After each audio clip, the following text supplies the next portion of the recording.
asalaamaaleykum man leen di ziare man leen di nuyoo ak seen tur ak seen sant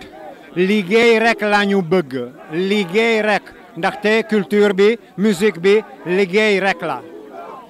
liggéey la kon li ñu bëgg mooy reconnaissance du statut de l'artiste en tant que levier du développement yal nañu yàlla mottali man Ababacar laa tudd fii ci réew mi waaw Yoff laa dëkk waaw Italie laa jóge Italie laa bàyyeeko jërë ngeen jëf jërë ngeen jëf ca kaw ca kanam. yal na yàlla nangu ziar. tey ban sentiment ngeen am si seen waaw sentiment de fierté parce que quand même on a vu que beaucoup d'artistes ont répondu beaucoup ci secteur culture bi sax parce que je vois les ingénieurs je vois les techniciens maa ngi gis tamit ay louekatu bâche ay louekatu sono ay louekatu chaise parce que tey benn secteur lëmm affaire bi du affaire de wéy kese benn secteur lëmm moo handicapé ci li fi xew fii nii tey Sénégal te loolu moo dul yoon dafa mel ni dañu ne tey monde culturel bi moo tax cas corona di yokk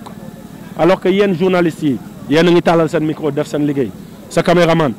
mu ngi tàllal caméra am di def liggéey mais artiste bi amul droit def liggéey ki nekk ci monde culturel bi amul droit def liggéey c'est injuste c'est injuste c'est injuste injustice boobu nag moo tax ñu ñëw fii ñëw ñu sax pour ñun waa musicien wala woykat mais on est là pour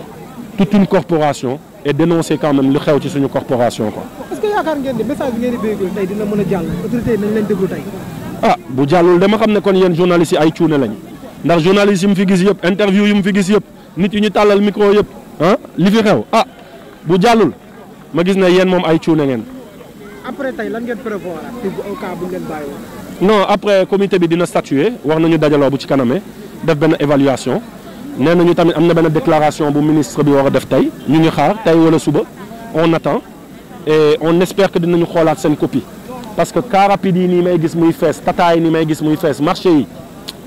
manifestation yi du demee nii du demee nii manifestation culturelle u artistes yi du demee nii donc à un certain moment il faut nit yi xoolaat seen copie quoi. Simon tey ñu gis ñi nga xamante ne ñoom ñoo téye mais ñooñu da nga leen di gis bu courant coupé da nga leen di gis bu ndox coupé donc tey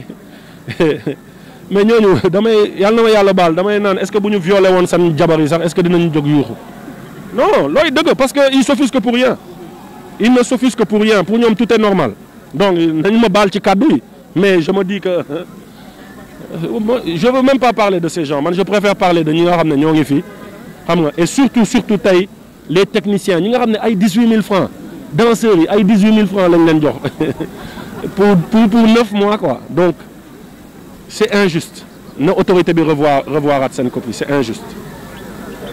jaajëf. ci marché bi tey. li nga jëlee si marché bi moom mooy que ne au fait la nu mu tëti l'alibi qu'on a eu moom mooy ouverture des salles de spectacle dafa nekk benn point boo xam ne ci revendication yu bari la yi ñuy revendiquer bari na mbir mi dafa bari na parce que artistes yi li ñuy dund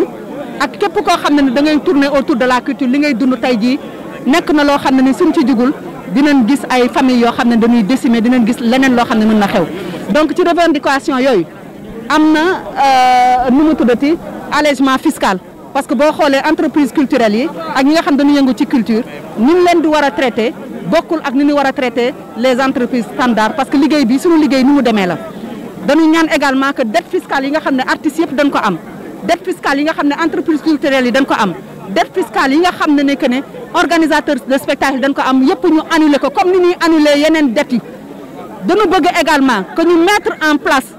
rapidement la commission de permanente de contrôle bi nga xam ne que ne rôle am moom mooy ñu contrôler société de gestion collective yi doomu SODAV bi nga xam ne que ne man maa ko jiite dañu bëgg également que ñu mettre en œuvre effective tout de suite la copie privée bi nga xam ne que ne dafa important pour comme droit dans une société de gestion collective ñu ngi ñaan que ni ñu ubbiwaat salle yi rapidement loolu daal ci tënk nekk na ci point de revendication yi nga xam ne ni que ne moo gën a am doole si kii di wax aussi NAO en plus de l'ouverture des salles nous demandons une indemnisation parce que dañu toog fukki weer liggéeyuñu ñu gis yeneen secteur d'activité yoo xam ne dañ leen ubbil muy transport yi muy keneen ak keneen ñëpp ñuy liggéey ñu toog fukki weer te li kës néew lu ñu joxoon doyul du dara donc on veut une indemnisation en plus de l'ouverture des salles de spectacle. Mais on va continuer le combat. Déjà on a entendu l'appel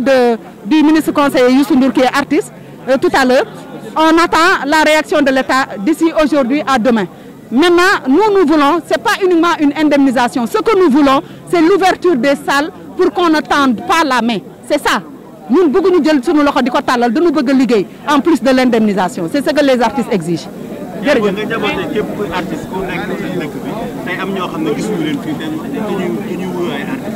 Ah waaw yéen loolu yéen a ko constaté man du ma juger kenn l'essentiel combat bi ñu lancé nii li nga xam ne que dañu koy fexe ba nu ubbi ko buñ ko ubbee ñëpp ciy jariñoo donc nag man du ma juger kenn képp ku fi nangu engagé wu ñëw taxaw fi maa ngi lay remercier di la kii peut-être ñi nekk seen kër dafa am loo xam ne que ne moom moo leen di téye mais bés bi dafa nekk bés bu historique donc artistes yëpp dañ fi waroon a teew dañ fi waroon a nekk. nga dégg ne dégg naa ak nga dégg tànqamlu ñun dañu am yaakaar ne ñoom duñu tànqamlu dañu am yaakaar ne amuñu sañu tànqamlu parce que jooy gi du jooyu rek artistes yi mbër yaa ngi jooy ñeneen ak ñeneen a ngi jooy je pense que war nañu xool réalité socio-économique yi pour xam ne fi ñu toll dëkk bi waxuma la dafa taxaw waaye métit gi fi am te di jib ci suuf artistes yi ñoo ñi nga xamante ne ñoo koy réguler ba mu ci fàtte seen naqar donc naqar boobu ñi nga xamante ne ñoom ñooy modérateurs yi